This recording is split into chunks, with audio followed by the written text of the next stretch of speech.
Good morning, everybody. Welcome to Technique Tuesday. My name is Ali Board, and I'm very pleased and very proud to be doing a Technique Tuesday takeover today.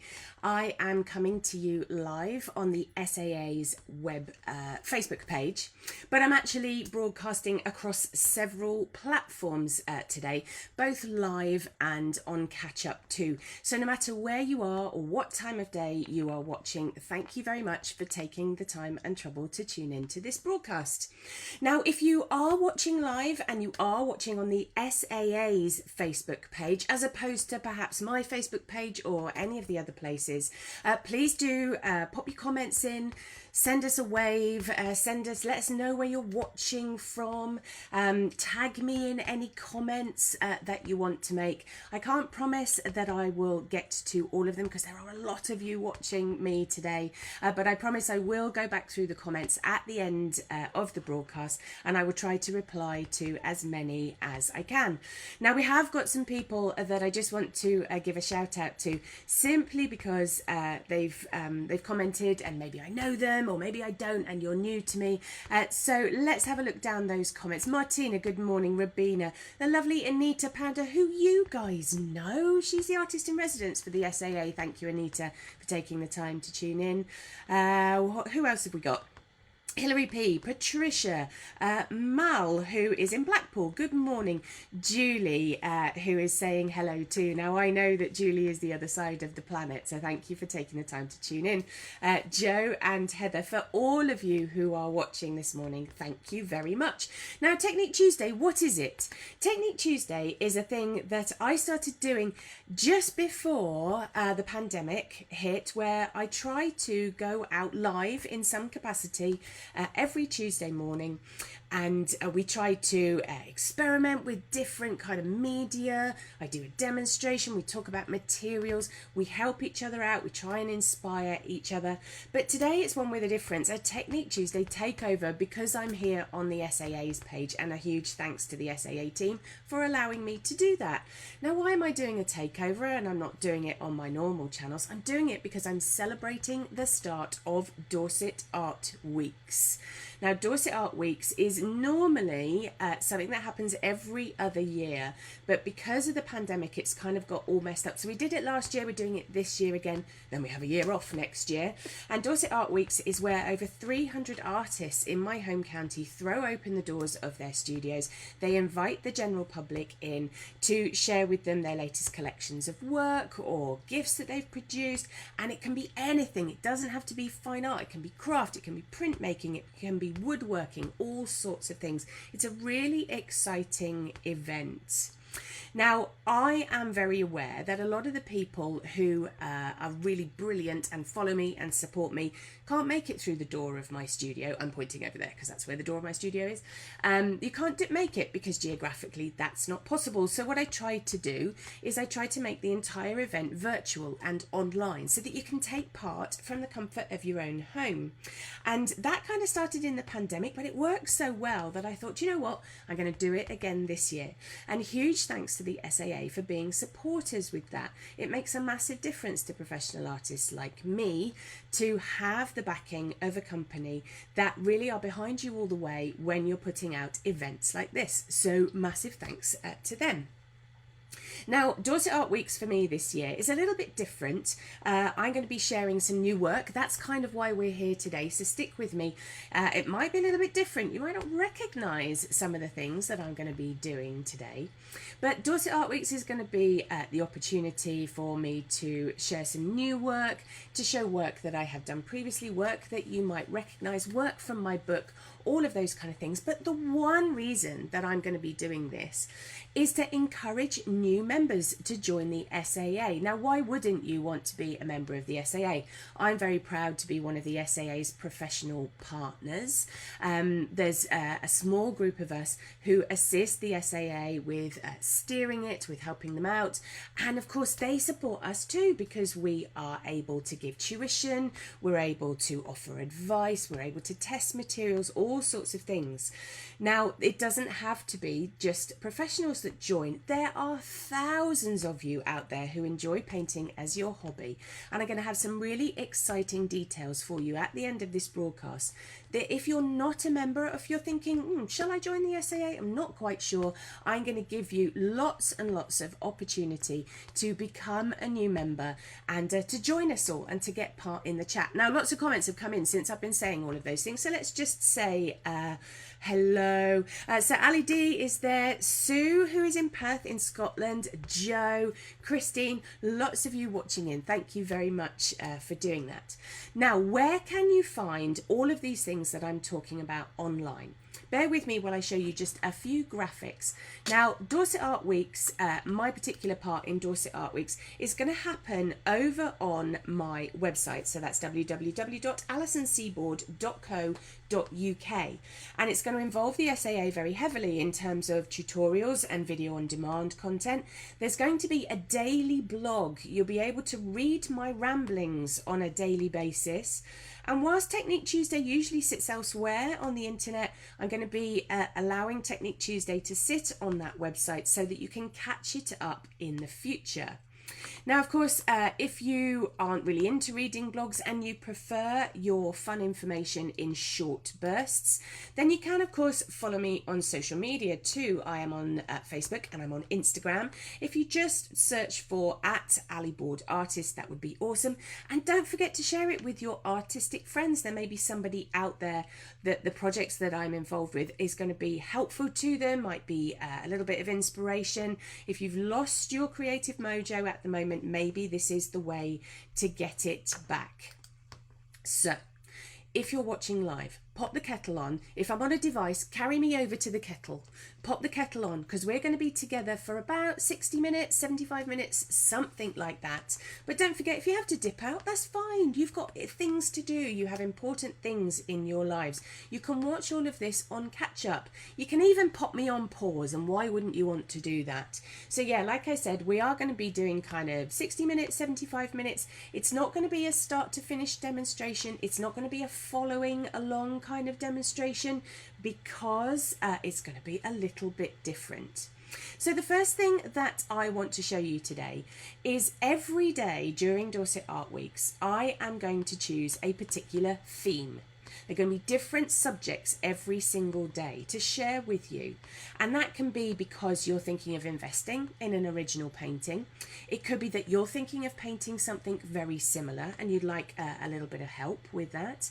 But it's also to take you through some of the things that inspire me.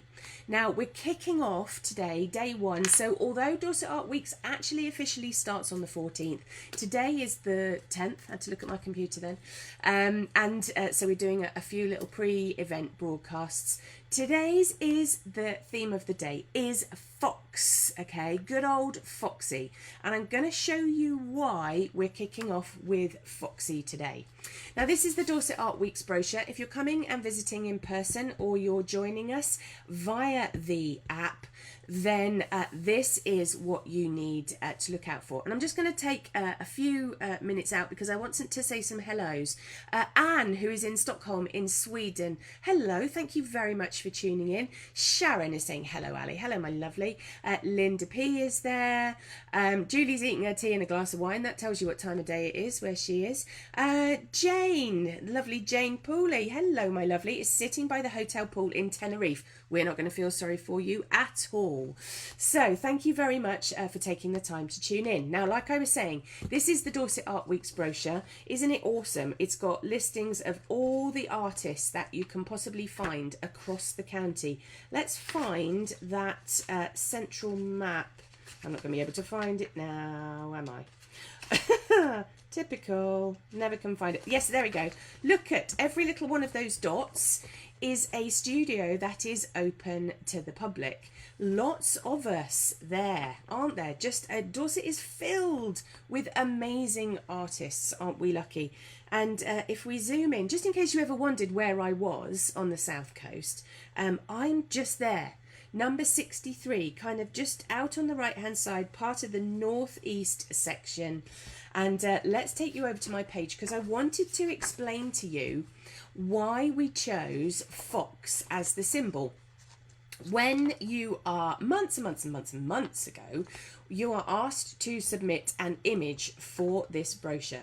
And obviously you want your image to stand out. You want it to be eye-catching. You can see there's some incredible works of art. It's quite humbling when you go through this to try to think where you fit in amongst all these people. And here's lots of people who are around me too. And we chose Foxy. This is Rufus Fox. We chose it because we thought it was kind of quite eye-catching. Here are the flyers that we've got.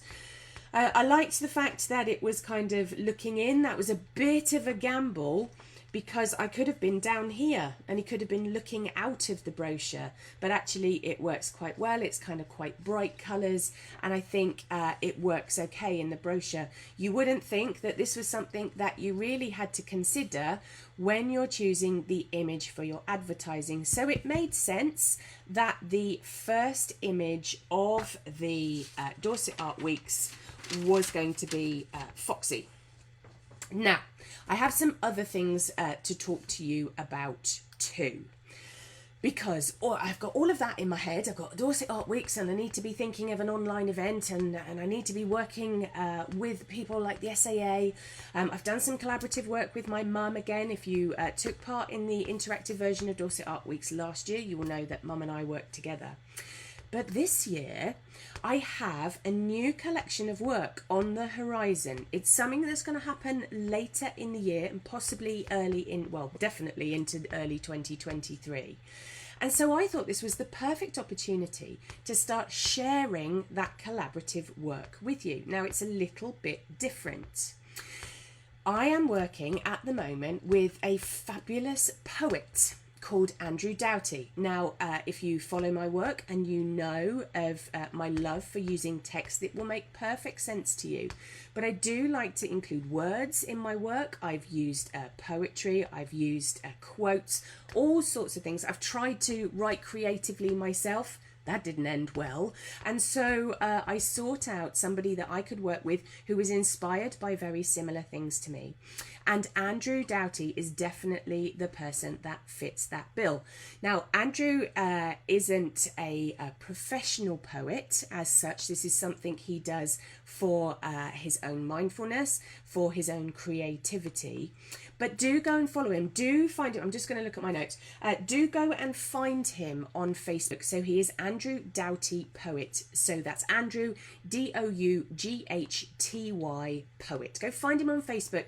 Go and give him a like, because one of the things that we like to encourage is people supporting each other. That's a real thing. And so I approached him and said, I kind of sowed the seeds of all the ideas that I've got for this new collection of work, and asked him if he would be interested to write me just a few short lines. Didn't have to be a sort of epic poem or anything like that. And I gave him a few ideas. You'll see some of them manifesting themselves over the next few weeks.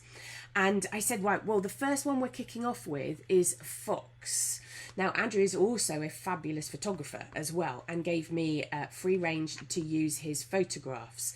So I was flicking through and I could see how inspired he was. Now, this is the piece of poetry that Andrew came up with for me. It was a spell, an incantation, not spoken but felt, not heard but seen within her wild. Isn't that just beautiful? And I was really, really keen when Andrew had written these poems for me to make sure that I read the poem first before I tried to conjure up the image that I wanted to create with it. Why have I done it that way? I've done it that way because I wanted the words to influence me.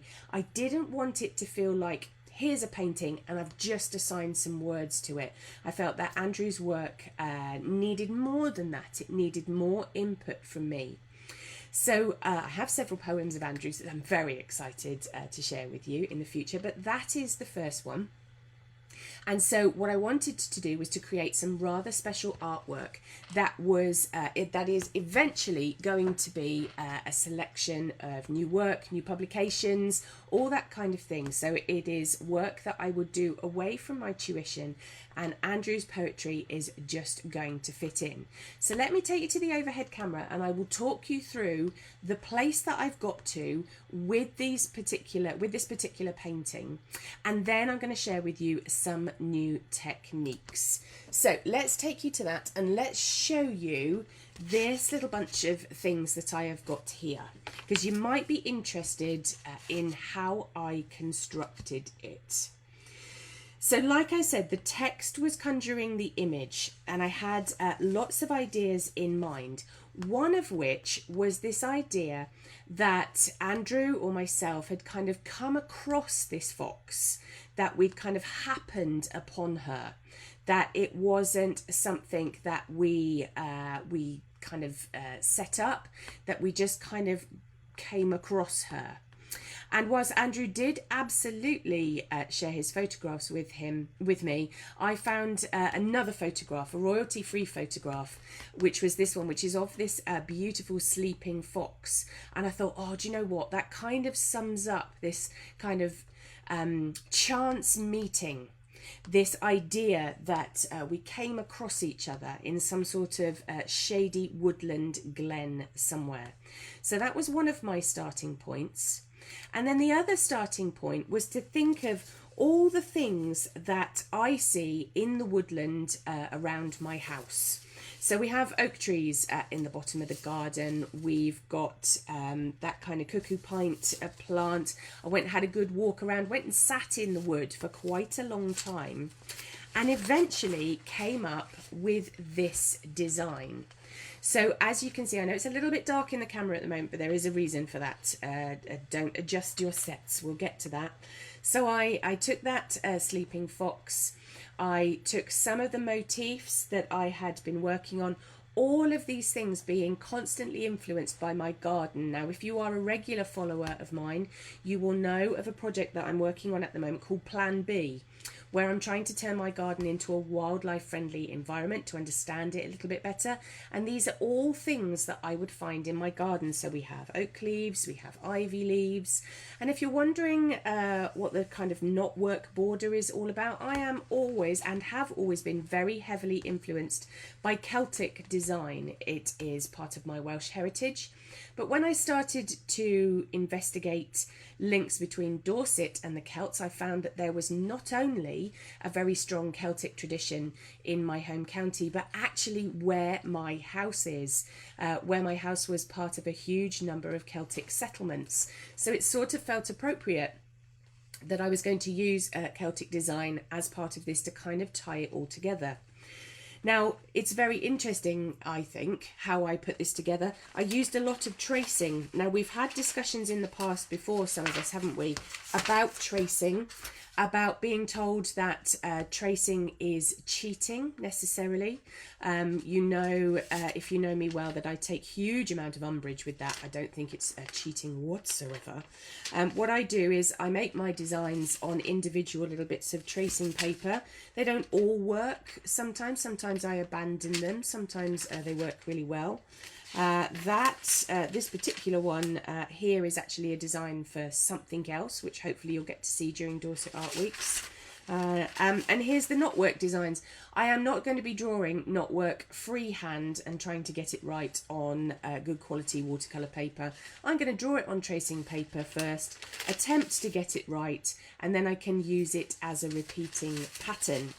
So that was where I got to.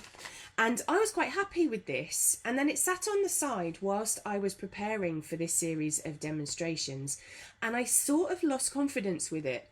And I know that happens to an awful lot of you. I lost confidence in it because I wasn't 100% convinced that I'd assigned the text. The text didn't seem to have, it didn't bring it together in the way that I liked. I liked that it was kind of informal. That was the thing that was driving me, but it looked a bit too disparate. So I then decided that one of the reasons that I didn't particularly feel as confident in this design as I could be was because I'd done it on white. And a lot of the illustration work that I've done in the past, which you may not know me for, but how I started out my career was not done on white surfaces, it was done on much darker surfaces. So because I had constructed this myself and I'd spent a good sort of 8-10 hours putting this together, rather than chucking it in the bin and starting all over again, I used a photocopier and I took a copy of it and stuck it together because my copier only does A4, and I stuck it together to kind of sit and look at it for a little bit to decide what I wanted to do with it. And whilst I liked the design, I liked the sleeping fox, I liked all of those plan B elements, I liked this kind of weird sort of rectangular, I don't know, horseshoe shape conformation, the text was still really bothering me. So good old tracing paper. I took a piece of tracing paper and I laid it over the top to see if there were other ways that I could put the text over. And this is really good. Rather than writing it and rubbing it out and writing it and rubbing it out and getting really frustrated with that process, I put the text onto pieces of tracing paper. I think you can just see them there. And I started to play about with how else I might construct it. And I also made some decisions regarding what I was going to paint it on. So this is why, it sort of needs a drum roll moment, doesn't it? This is why the camera might look slightly darker, because there we have the actual piece that I'm going to be working on today. So let me talk you through this. I am so much happier with the way that this has been put together. It has more impact. I'm much happier with the text. So let's just talk about what I did and how I did it. So this isn't a fancy painting surface at all. This is a piece of dark blue, twilight blue mount board. Okay, and what I've done, if you're watching this live or on catch up via the SAA's Facebook page, I have actually put a set of links straight in so that you can find the equipment that I'm using straight away. I have absolutely, whilst these are going to be original designs and they are my designs, obviously I'm a tutor. I have no problem at all with you testing out the theories that I am going through. All I ask is that the actual composition and obviously the text remains mine, because they're going to be very special pieces of work later in the year. But if you think, oh, do you know what? I've got a really good idea for a design and I hadn't thought about doing it on mount board, the links are there for you to follow. If you're watching this on catch up, then wherever it is that you are watching, I promise the links will be available to you as well. So how did I get my original design onto my dark blue mount board? I went back to this. I went back to my photocopy. And as you can see, stuck together with the SAA's finest framing tape. I know a couple of you had questions. I was reading elsewhere on social media this morning about masking tape and the removal. Patricia, I think it was you, and I know you're watching me live right at the moment. This is that SAA framers tape that I actually think is pretty perfect for any job. To me, it's better than masking tape. It kind of is a cure-all. You can use it on the back of your pictures, all of that kind of stuff. So that is the one that I use. And I taped it onto, after much kind of moving it and trying to get it straight and all of those kind of things, I taped it down and I used white trace down to get it on there. Now, just in case you're not familiar with white trace down, this is the product that I am talking about. I'm going to try very hard to take the shine off of it. This is, it comes in several colours. This is a transfer paper. It slides underneath whatever it is that you're using to do a transfer, line drawing, photograph, whatever it is. Normally I would be using the graphite. Normally I would be using A4, and this is a great big whopper of a piece. This is A3, and this is white so that I can get it to transfer onto dark surfaces. Now, I haven't done anything extra to this. I know some of you think, oh, she's done other stuff to it. I really haven't. Really haven't. I haven't gone back in and drawn anything over the top. That that is absolutely as the trace down comes out. In actual fact, I had to go over it a little bit with a putty eraser because it was a little bit on the strong side. So I have knocked it back here and there. Then what I did was, don't worry, we are getting to the painting. I'm just getting you to the point that I'm at. I hope this is useful information to you. It was on a much bigger piece of mountboard. I then trimmed it to fit. And then because I had gone through various scenarios in terms of the lettering, I was able to draw out lines so that I knew exactly where I wanted my lettering to be. And that is where I'm going to start with my demonstration today. Phew, sorry, that was a long time coming to get to the good stuff, but hopefully it explains it a bit more rather than me dashing straight in and going, oh, look, I've done this. I'm hoping that that is useful. Now, when I do lettering, I have done calligraphy in the past, but my calligraphy skills are not in the same place that my illustration skills are, and I wouldn't want my illustration to be let down by any lettering going awry. So I choose a different method. Patricia, you are very, very welcome. So I use a rubber stamping method. Now this kind of dips over into the craft. Anybody that knows me knows that I like to kind of cross the border from fine art into craft and kind of pull some of those techniques together. And I thought I would show you how I'm going to get this last top line in. Now we've done okay so far. Haven't made a spelling mistake. I'm very nervous about making a spelling mistake today. But we've also done okay with lining up the letters, all of those kind of things. So I've got the beginning of the poem. It was a spell, an incantation, not spoken but felt, not heard but seen. And then I want to put within her wild up here at the top. So what I'm going to do for you, just going to reach up ever so slightly and do a little bit of zooming in so that you can see it in a bit more clarity. Let's just move it over to one side. I'm not absolutely convinced that I've got a straight line there, but you know what? It doesn't matter, because as you can probably see, the way that I do the stamping is a little bit haphazard anyway.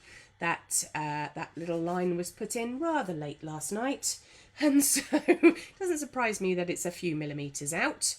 And then let's show you the couple of things that I am going to be using.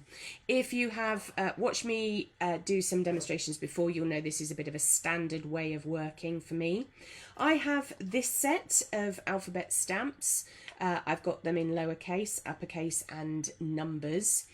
These are readily available from where you go and get your craft materials from.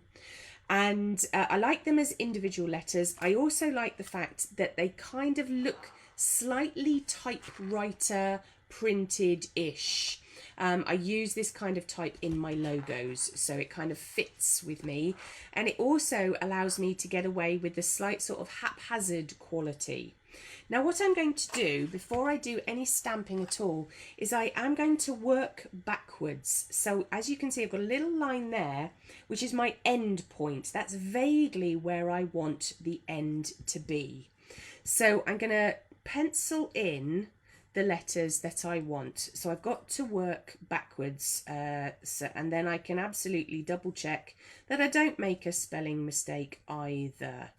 So we've got wild in there, then we need a little bit of a space, and then the R, and then the E, and then the H. This isn't like I'm going to stick to these rigidly. It's just so I vaguely know where to start. That's the point. And then we've got the word within, haven't we? I know you think that I've got this written down somewhere so that I can follow it backwards, but I really haven't. In all of my prep that I did not write it down for myself, so I'm doing it from memory. So that will need an I in there. So W-T-H, H, T going to go in there. My lettering has got a bit big by comparison to how it's going to get stamped, but that's okay. At least it means you can see it. And then we're going to have a capital W there. Right, somebody who's watching this live needs to spell check that for me. because you do go a bit letter blind. So if you want to give me some thumbs up or yes, that's fine, Ali, that would be great. Because I stop looking at the actual spelling and I start looking at letter forms, which isn't always the same thing. So give me I've got some thumbs ups coming in live on Facebook, so that's good. So Within Her Wild is going there. Marvellous. Thank you, lovely people who are watching live. So I've got my letter stamps. I keep them upside down to preserve actually the integrity of each stamp, and I'm going to pop those just out of shot, but I'm going to be picking them up one by one. Okay, so I'll have those just up there. And then the thing that I'm going to be using for stamping, there's so many ways that you can do this. This is the way that I'm going to be doing it. This doesn't make it the only way of doing it. This just makes it the way that I have chosen to go down, because I have tested this before. This is a white stamp pad. Yes, you can get them in white. You'll see that it's very grubby and mucky because it's well loved. Why have I chosen this one? I've chosen it because the ink that it comes in is opaque. And it's also waterproof, so if any water tends to flick over the letters, they're not going to run, they're not going to disappear on me. So I've got my white stamp pad there. And then this is a trick that you might not know about, crafters out there. With a stamp pad, you've got a piece of sponge in there, and you've got the ink assigned to the surface. But what tends to happen is that the ink can sink, or it can not be evenly distributed over the ink pad. So here's a little handy hint for you. I take a palette knife and I push that sponge down to bring the ink back to the surface again. You can tell when it's working because the ink starts to move onto the palette knife. I don't need it to be super white. I just need it to come through enough. So that's better. And then I know that that white is going to work. I'm also going to just temporarily pop that out of shot, but I'll bring it back in just a second. Now we've got Within Her Wild to do. So I need to find my capital W. So there we have the capital W. I tend to triple check all of these things. And then I take my stamp pad and I tap it lightly over the top, and I invert it to make sure that I've got plenty of ink on there. I don't want too much. I don't want it to kind of clog up any of the spaces or the gaps in the letter. I just need it to have enough on there. So we'll start, those letters were a bit big, but never mind. Let's start a little bit in from there. So we've got the W, there we go, we're off the mark. I'll put that back. I tend to be quite obsessive about letters going back in the same place, just so that I can get through it with as little drama as possible. So let's go for the I in there. As you can see, they're not sort of lining up, but that's a quality that I actually quite like. So we'll get the T. Let's get that tapped in. Oh, okay, so I've overloaded that with a bit too much ink. So what I'm going to do is, over on a bit of kitchen roll, I'm just going to waggle it backwards and forwards to clean it off a little bit. Another thing you can do is you can take a wet brush, which I just happen to have here, and I can clean that stamp off by adding a bit of water. These are water soluble when they're wet, but waterproof when they're dry. And if I'm just going to put a light pass of heat over that, because if I dunk that back in the stamp pad where there's water still on it, then the letter may blur. So let's just give that a bit of a waft of heat to dry it off. There we go, all good to go, ready again. So again, I don't want it to be too hot. I really, really don't want it to be too hot. You don't want the ink drying. I don't want to tap it quite so hard this time. There we go, that's loaded much better. So there goes the T. There we go, much, much better. Saves the drama. So we've got the H. Let's do the same. Tap, tap, tap, tap, tap. And let's get that H on. So although I drew the letters out quite big, actually the spacing of them is working very well. So get the I in. Get your eye in. There's something artists say to each other all the time. There's the letter N. Okay, I think I just about got away with that. Within And then we need the H back again. So I want to leave a space for that kind of haphazard lettering. And I hope Andrew doesn't think I'm doing his poetry a disservice by saying that the lettering is haphazard. It bears no reflection on the quality of his poetry at all. It's just an aesthetic. So there's the E. And let's get the R in. That's better. That's one that floods very easily. I know that. Within her. I've just got one to go. Oh, dropping letters left, right and centre in my little box. W. So it's the lowercase w this time. W. There we go. I. So I might stop a little bit short of my intended target. It should be okay. But what it does do is give me an idea of how to space my lettering out, and then we'll have a look at it all together in just a second.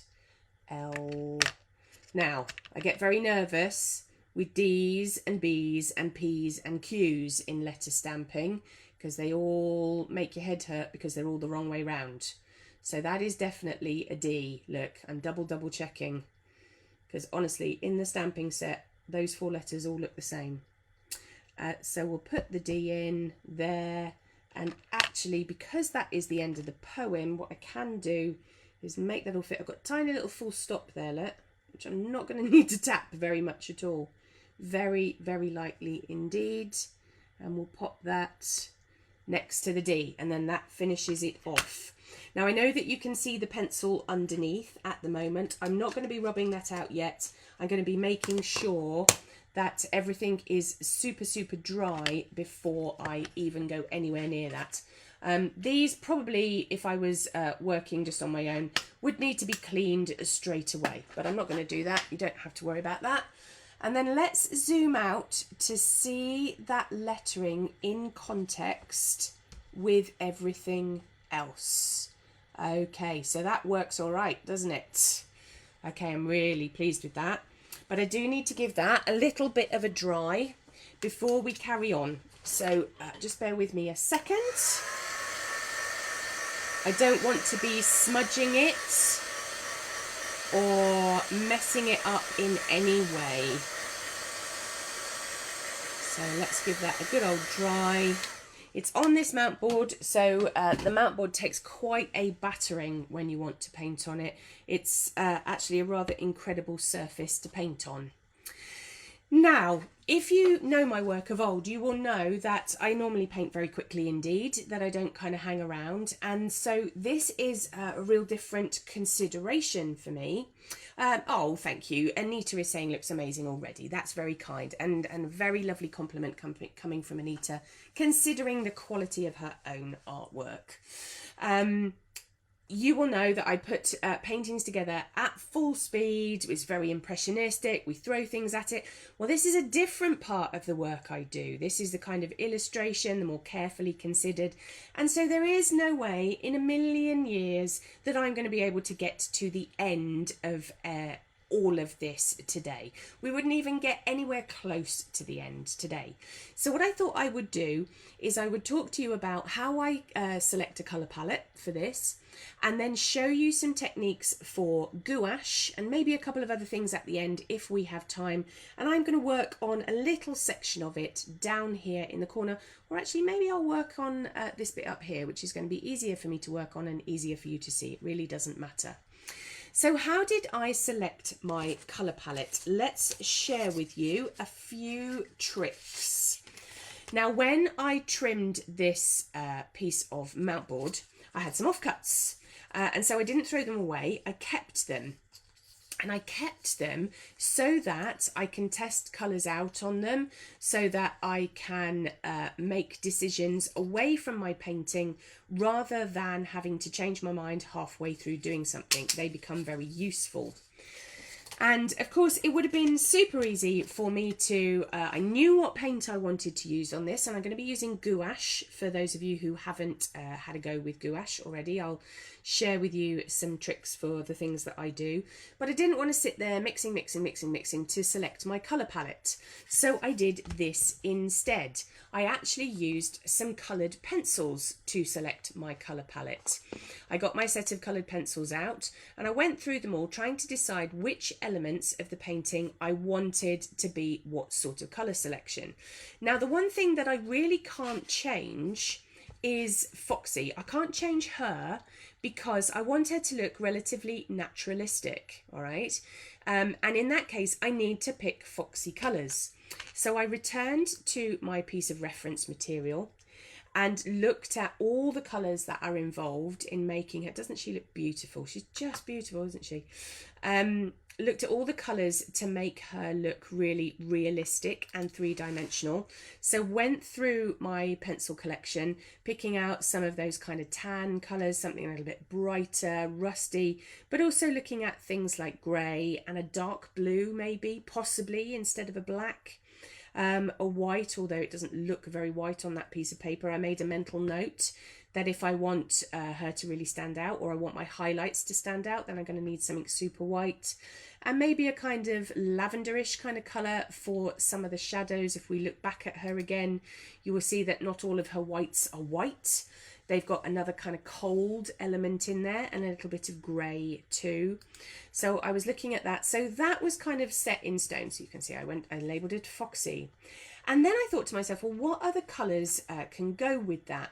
Do I want this to look very naturalistic? Do I want every leaf to look like the colours that you might happen upon in the woodland scene where she is residing? And I thought to myself, I'm not sure about that.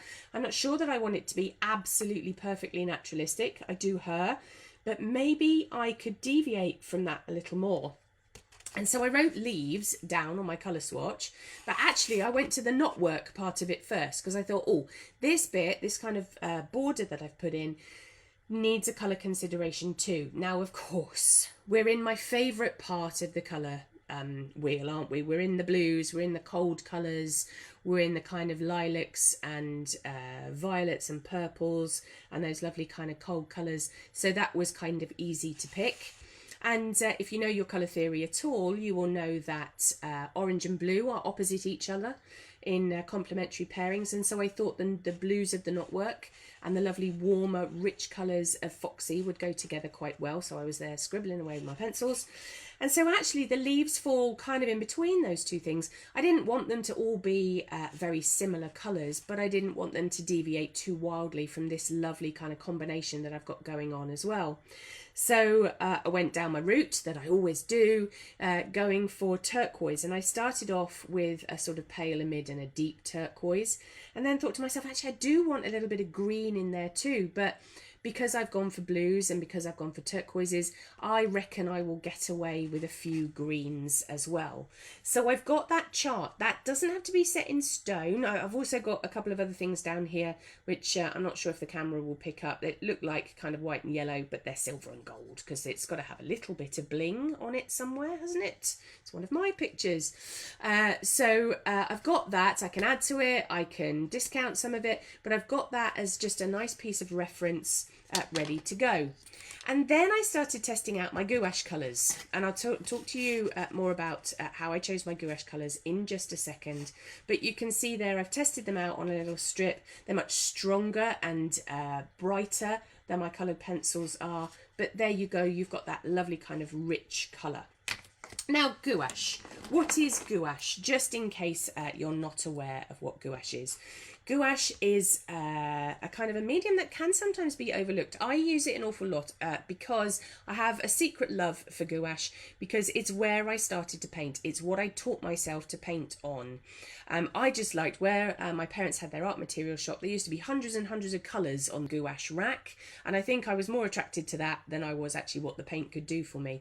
But I'm sort of returning to my roots, as it were, going back to a bit of calligraphy, going back to a bit of illustration, returning to gouache. So it used to be called body colour. It is. It has a much denser, more opaque turn to it. Patricia's asking a really interesting question. She's saying she's not familiar with gouache, but I read somewhere that it's not intended for a long-lasting piece of artwork. The suggestion was that it was best for making art posters. Could you clarify this for me, please, as I've never used it before but would like to? I would disagree with that statement, Patricia. I think it is designed.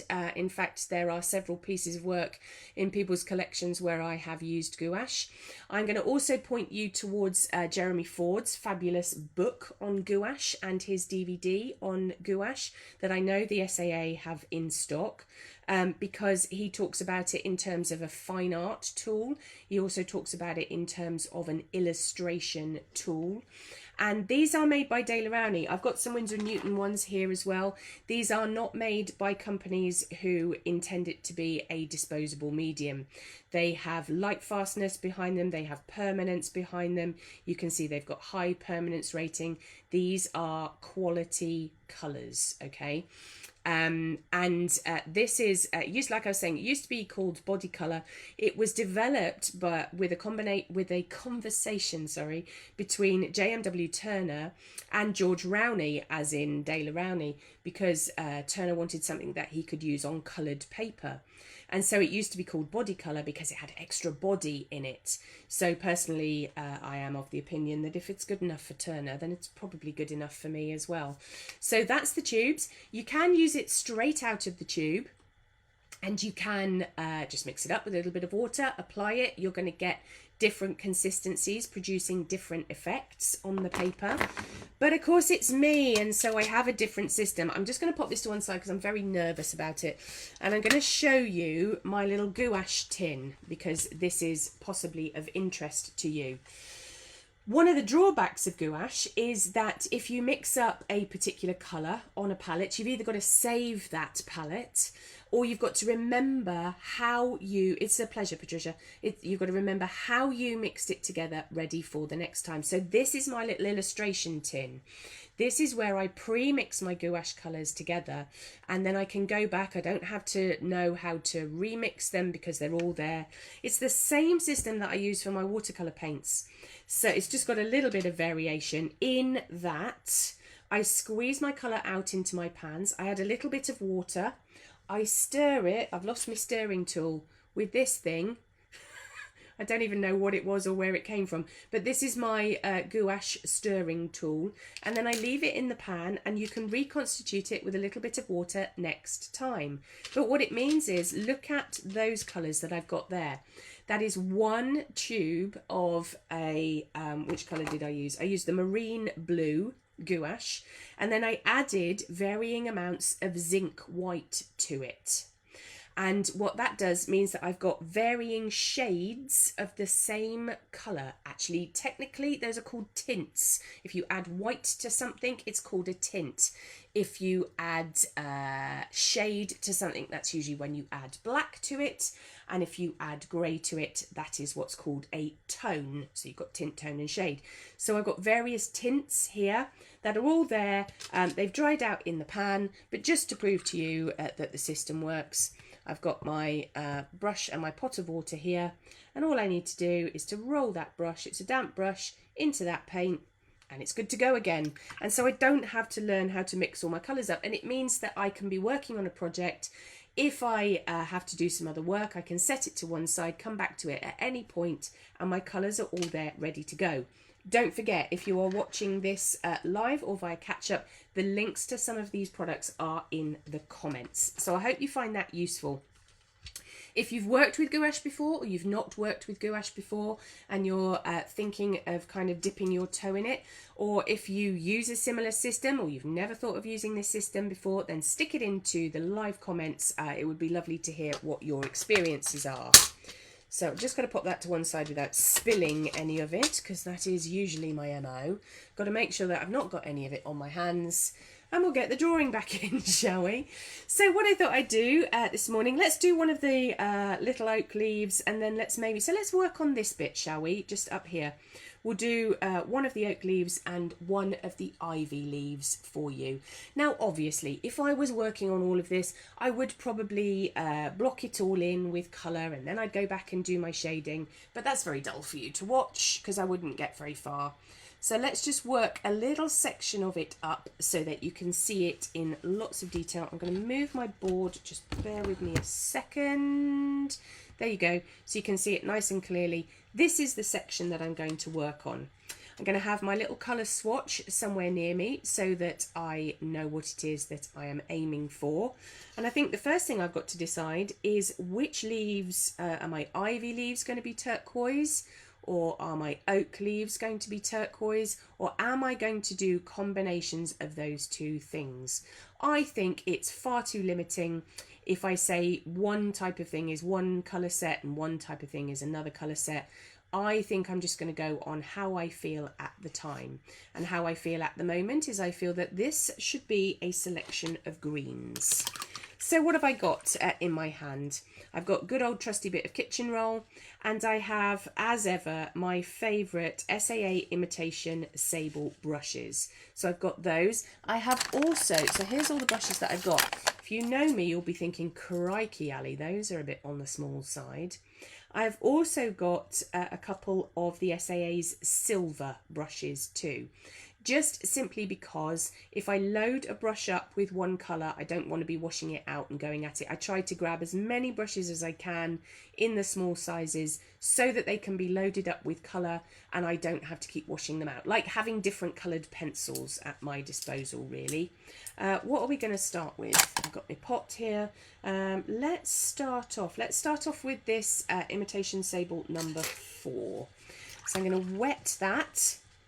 I'm going to make sure that it is super clean, and then over to one side I'm going to start by blocking in with this colour. Now this is a combination of pine green and zinc white. So why is it zinc white and not permanent white? It's zinc white because zinc white will make paler versions of a colour. Permanent white will make a sort of pastel version, and I don't want that yet. What I want is a pale version of something. So normally my head would be quite close to the piece of paper, but I don't want to get my head into shot. So I'm using the lovely point on these brushes to get that blocked in. I could go over my white lines if I wanted to. I'm choosing at the moment to kind of use them as a bit of a contour. Let's load, let's just get that into shot for you so you can see me actually loading my brush. So I roll my brush into my paint, I drag it on the side of my pan. So it's not very wet, it's kind of really creamy consistency. And let's go back in. Now you might be thinking, well, Ali, that looks rather dark on your piece of paper. Is that going to show up or not? But I'm going to show you in a minute how gouache shifts, which is both a blessing and a curse. It's a blessing because you can get really lovely kind of pale tones out of it, and it's a little bit of a curse to understand how much the colour shifts as it dries. So let's get that in, and I want you to watch really closely as I get the heat gun on it. In fact, you can see some of it starting already. When I get that heat gun on it, you'll see that the colour changes. Look at that.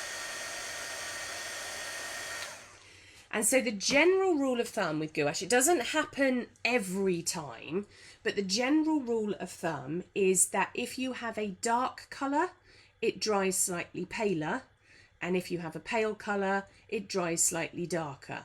But I have put a dark background in the mix, so effectively it's open season. If you want to know how your colour dries, look at that. You do it on a scrap first, and then you'll know exactly what it is that you're going to get. So what do I want to do on the other side? I think I want a slightly deeper colour on the other side. So I'm going to switch over to, this is just the pine green on its own, I seem to remember. I'm not as diligent labelling my gouache colours as I am labelling my watercolour paints, it has to be said, simply because when you're working on a project like this, you end up with hundreds of them. And normally, of course, this is work that I'm doing for my own collection. I wouldn't necessarily be having to tell everybody how I've put it together. You're just getting a sneak peek today. So the other thing that I'm doing with this, I'm going to show you that again because I skipped that. I put my brush in the water, and then I started to roll it in the paint, and I realised that, can you see I've got some water droplets here, both on the handle and the ferrule. I need to get rid of those because otherwise that water droplet is going to run into my paint and dilute it. I want to have absolute control over the consistency of this brush. So I wiped it onto the kitchen roll to be able to achieve that.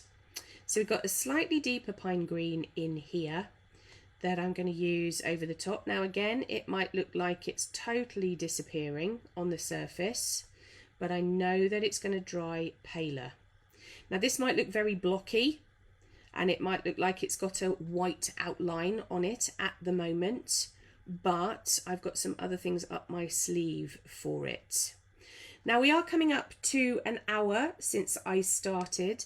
I am going to push on a little bit further. If you have to leave, if you're watching live and you have to leave, just disappear. Please don't worry at all. If you would like to catch up, you can catch up right here on the SAA's Facebook page, or you can catch up on the Dorset Art Week blogs. Information I will give you at the end. So let's get that blocked in. There we go. And let's dry it off so we can see what's going on. There we go again. You can see that colour drying paler.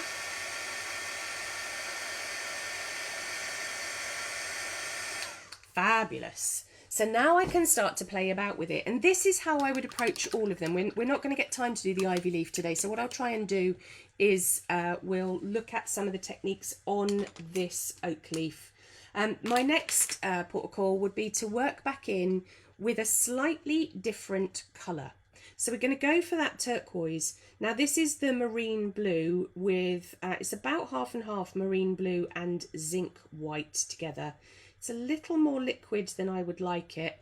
So I'm going to mix it together a little bit more so that it's not quite so wishy-washy. And I'm going to work back in, where shall I work back in? Let's work back into here, adding a little bit of that turquoise into the leaves. Now gouache on gouache is quite tricky to get it to move, but I'm going to show you a little bit of a smudging technique in just a second. So I'm blocking that in. Looks very scrappy at the moment, but then what I will do is I will go back to my water pot. I will wash out my brush, I will get rid of the majority of the moisture, and then I will go back in with those damp bristles a little bit as if you were working in pastel, and smudge some of these colours together so that I get an interesting variegated finish on it. So you can see it's kind of re-wetting it. I'm getting a damp version of it. I'm probably going to have to re-wet my brush because it's run out of oomph a little bit. Let's go back and do a bit of smudging. I have to be really careful with how wet that brush is because I don't want to blow a hole in the surface of my colour. I've gone a bit scrappy there, but maybe I'll tidy that up in just a second. Then let's give that another heat up. And you'll see how we then get that kind of interesting variegated look to it. I'm going to do one more pass of that. Maybe, oh, do I have the right colour? Maybe. I'm going to add a little bit of that pine green with zinc white. So this is slightly paler still. And this is how I would make my way around my leaves, building them up, working them in together.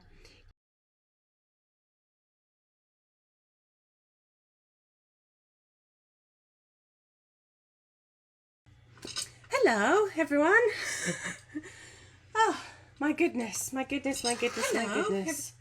It's that's enough to put you off your stride, isn't it? I do apologise profusely for that. We literally lost power to everything here. The whole studio went dark. I was doing a brush stroke and I've had to restart everything. So massive, massive apologies. when we do it in playback, I would try to morph those two things together.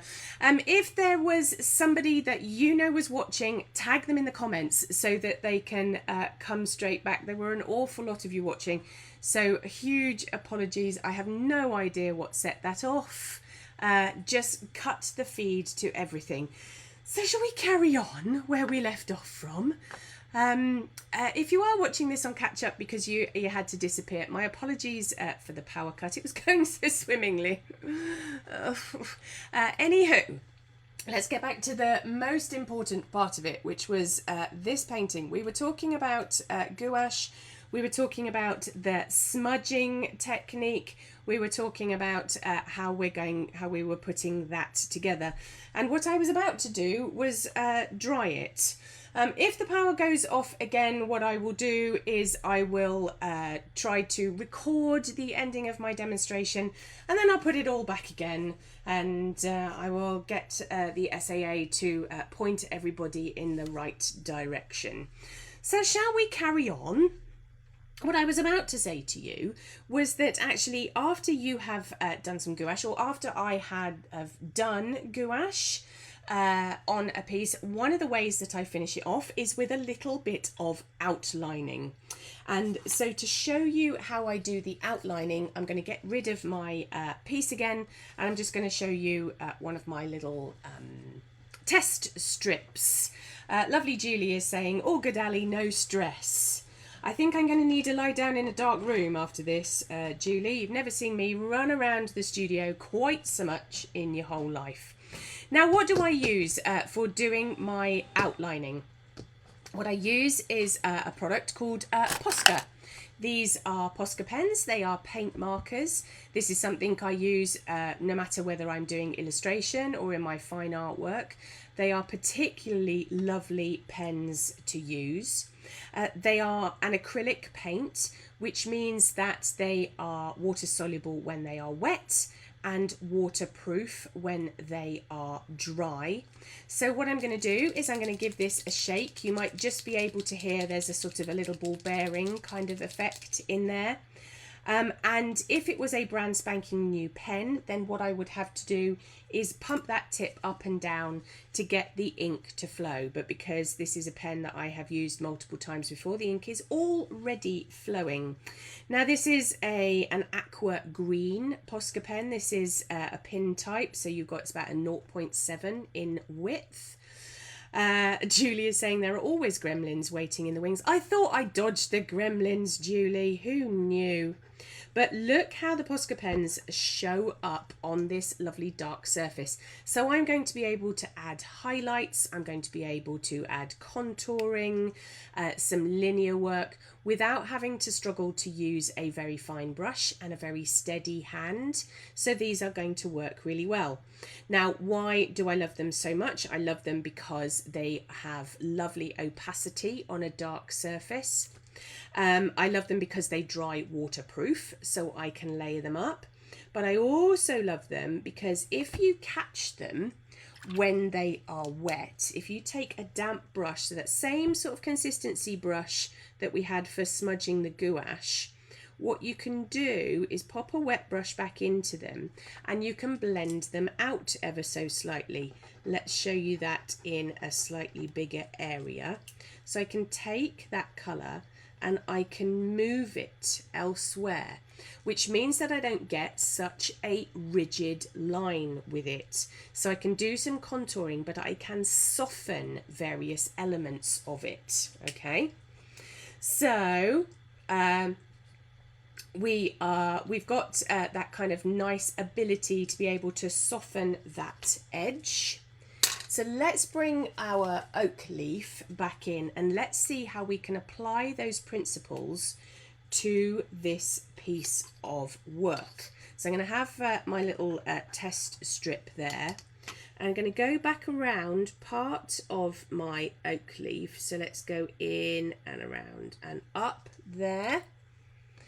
And I'm going to use my little damp brush, bearing in mind that I'm probably going to move some of the gouache that's underneath as well. but it's all going to blend in together. And then I can tidy up the edges of my work, or I can put a kind of the veining in my leaves if I want to, however I see fit for the particular subject that I am working on. So let's just smudge that in, smudge the ends of that in, and hopefully you can see. Let's zoom in a little bit closer so that you can see it a little bit finished off. That's better. Let's do that last little bit around here. My pen has gone a bit dry under all these lights that I've got pointing at it, which isn't surprising. So we'll come around and up, and we'll smudge that into the gouache so that we've got that nice highlight. So you can see really quite clearly I get to manipulate my oak leaves exactly as I want them to be. Let's pop a vein. I probably wouldn't do it at this stage, but just for the sake of demonstration, let's pop a little bit of line in. I don't want it to be as rigid as that, so I can go back in and soften that with my brush. Let's soften the ends of it into the green too. And so I'm getting rid of that white trace down as well. So we'll bring that line up. So can you see those Posca pens work fabulously in with the gouache to just kind of add a little bit of lift, a tiny touch of highlight, all of that kind of stuff to bring it all back together again. And because it's me, I just have to finish off that bottom piece. I can't leave it like that. Let's get our green in and make sure that that one is working okay. It is marvelous. So let's get a little bit of green edging in. We're getting rid of that white trace down line, which can sometimes look a bit incongruous, and we can smudge that in and together, and we get a nice kind of rich finish to it. I'm also going to add an extra bit of contour over the top for that veining. So hopefully that shows you how combining the gouache and the Posca together gives you a really lovely quality of the illustration. Let's show you it in context. If we zoom out, I know it's a tiny little bit, but let's show you it in context with all of it. And if you can imagine, just for a second, let me line the board back up again. If you can imagine all of those being put in a similar style, then hopefully you will agree that it's going to look like a very well finished piece. Now, I have some things to share with you. Don't disappear on me yet. I'm hoping that that gives you a bit of an idea, if you wanted to tackle a project like this, how you could potentially go about it. And I'm going to show you another piece of work that is also working with Andrew, that amazing poet that has created these words for me around the edge. This is another work in progress in a similar fashion to the piece that you can currently be seeing being created, and this is pushed a little bit further on, a slightly different way of presenting the text.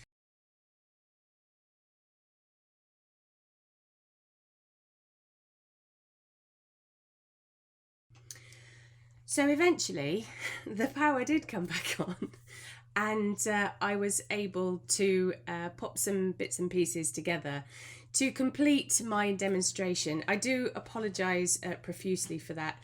It seems that the very rainy weather down here in Dorset that we were experiencing today literally meant that it was going to interrupt that broadcast no matter what I did.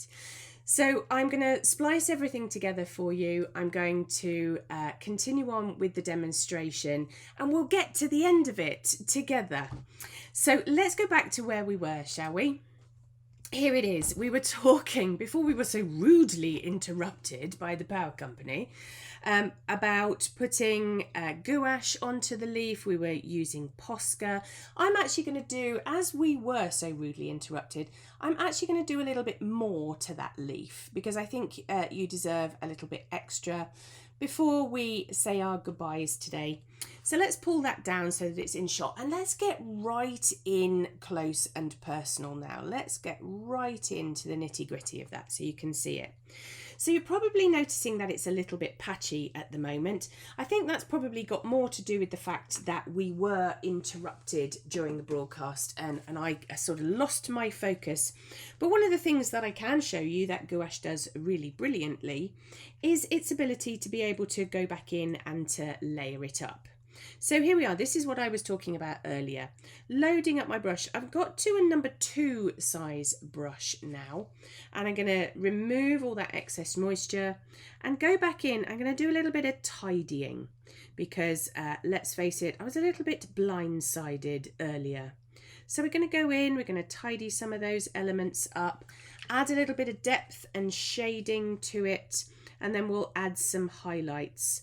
I did have a quick look over on some of the other platforms that I was broadcasting on this morning, and I know that I wasn't able to see all of your comments, but I did see that somebody was saying, well, if it dries lighter, how do you get highlights on it? Well, let's show you how to do that. We're going to do that. You can see that we're sort of smudging all of that together now and making sure that we get a nice even finish. Let's dry that off. You can see I've got a bit of a highlight on that edge. Let's just give that a little bit of a blast so that we even it out a little bit more.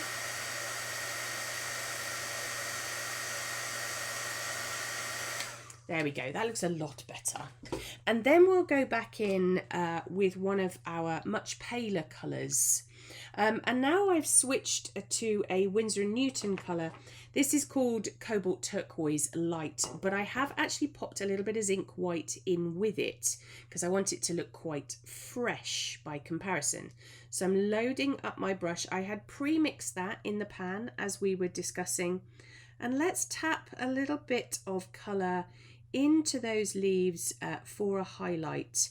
We'll start using a dotting technique too, so that it's adding some texture. And that dotting technique means that it is a little more easily blendable. So we'll pop that together. You can probably see that I'm using a little bit of a circular motion to get that gouache to come together. And then while that's still wet, over on the edge of it, I've got some permanent white. So like we were saying earlier on, there are 2 whites. There is zinc white and there is permanent white. The permanent white being far whiter than the zinc white. And if I wanted a little highlight on that leaf, I could go back in, I could dot it. You can see how much brighter it is in comparison to the other colours. But I don't want it to look too incongruous. So I'm going to go in and I'm going to smudge some of that. Just tap it back ever so slightly. Then let's give that a bit of a dry. And you'll be able to see how that kind of starts to work in with the rest of the leaf. There we go. And then to finish that off, I think we need that green Posca pen back again, don't we? To go around this outline and to put some of that veining in. Let's just make sure that it's working. Yes, working a treat. So let's go around the edge so that we can get rid of that little white trace down. I'm going to use my finger. You can use this as just to sort of take the edge off it a little bit. Let's come in this way, following the lines. That's actually the line of the oak leaf that is going over the top of it. Let's get rid of that white line and that white line and bring this one in. And then we probably need to do a little bit of work with some gouache just to bring those in together a little bit more. So I'm going back with my pine green and my zinc white in there to smudge those in a little bit more. I think actually I need a slightly paler version. Let's go back. I'm actually going to mix this slightly paler version on my palette. So that's happening just out of shot ever so slightly. I'm taking that bit of colour that I had in my pan and I'm finding my zinc white and I'm mixing some of that in just to bring the colour up a little bit. There we go. I think that will be better. Yeah, that's much better. So we can use a little bit of that paler colour in where we think we need to soften those Posca lines a bit more. And we'll use our smudging technique for getting the two colours to blend in together. My brush, don't forget, isn't dry. It's what I would classify as damp. Just kind of a little bit different. And then we can find, let's use our pale turquoise for the highlights on this side as well. So let's go back in, because we said, didn't we, we didn't want necessarily just one range of colours on our leaf. We tried so hard with that colour chart to get each leaf looking interesting. So I'm hoping you can see how that colour gets built up, how it can get smudged together, how you can use various tools. But I think the other thing to take away from this is the length of time that a piece like this takes. It's not like my traditional work. It's not like the impressionistic style of fine art that I normally do. This is much more about illustration. The pieces are going to take me a long time to do. Again, before we were rudely interrupted, I was showing you that hair piece, which I'll get back into shot in a second, and you can have another look at that. Let's give that one final dry, shall we? And hopefully you can see how the texture comes forward in that leaf. I'm going to smudge that a little bit more. Gouache is brilliant for you being able to go back in. If you are a bit of a faffer secretly on the quiet, you can go back in and you can re-smudge the colours together. Just like pastel, it's like a sort of painted version of pastel. There we go. There is one of the many leaves that I'm going to be including in this piece, but hopefully you can start to see how that comes together and certainly how long the whole piece is going to take. I'm really pleased with that. I'm very pleased with how the letters have gone down. I'm pleased with the way that those leaves are going to start to take shape, and I think that that is going to work really well with the composition that we have. So, just to recap on everything, like I said, the version that you're possibly watching now is a version that I cut and shut together from the various times that we were interrupted with the three power cuts that we actually ended up having. So there are some things that I want to catch you up on, just in case you're watching the end of this broadcast. So this is a Technique Tuesday takeover. It went out live on the SAA's page this morning, and most of it went out on the SAA's page, and it's all to do with launching Dorset Art Weeks. It kind of went with a bit more of a crash and a bang that I had anticipated. But Dorset Art Weeks is both available for you to interact with in person by turning up at my studio here in Dorset, or online. Let's show you more about that. So if you pop over to my artist website, alisonseaboard.co.uk, you will be able to learn more from the Technique Tuesdays. We've got another one coming up next week. You'll be able to see a daily blog all about why I paint the things that I do and how I paint them. And you're going to have some links to some very special Plan B linked tutorials. And part of that is to encourage those of you who are not already members of the SAA to be a member. And I wanted to talk to you about that, if that's okay with you. So we have two very exciting offers to bring to you as part of Dorset Art Weeks. If you're not a member, then please do consider joining. Join thousands of artists just like yourself to swap ideas, to have inspiration, to watch tuition, and to gain art materials. And the SAA have got a very special offer for you. If you are not a member, if you are planning on being a brand spanking new member and you join, if you pop the code ACBDAW22 in at the checkout, you will receive an incredible free gift. And I'm going to pull that free gift in for you just to see, because actually the free gift is worth more than the actual basic membership. So your basic membership is £45 and this offer is worth £48.